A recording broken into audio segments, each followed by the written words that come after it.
শুভ সন্ধ্যা। আমি সলিল বাগচি।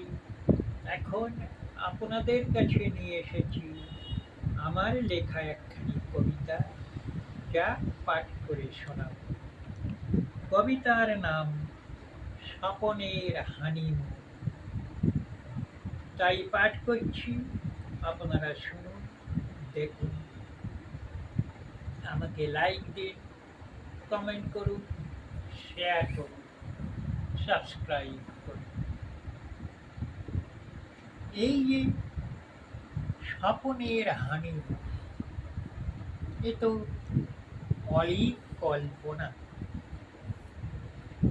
ঘুমের মাঝে স্বপন স্বপনে কত কিনা দেখা যায় অবচেতন মনে। সেই রকমই হানিমুনের স্বপ্ন দেখা মোটেই তো অস্বাভাবিক কিছু নয়। তাই সেই কথাই এই কবিতায় বলা হয়েছে। স্বপ্নের মাঝে যে হানিমুন দেখা, সেটি। এখন আমি পাঠ করছি সেই কবিতা, যা আমার লেখা। কবিতার নাম স্বপনের হানিমুন।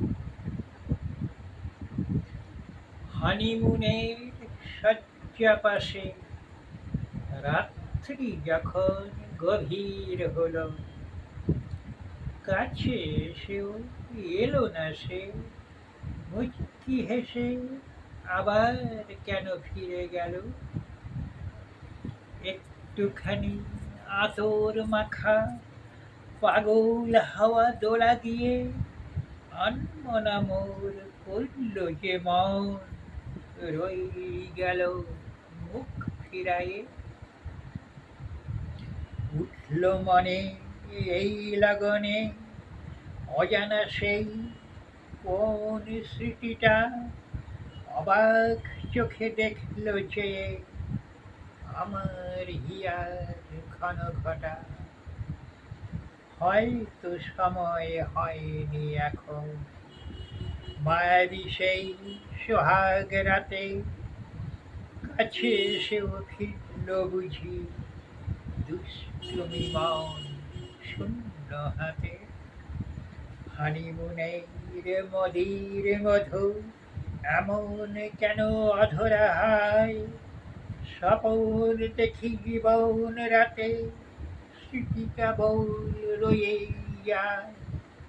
নমস্কার।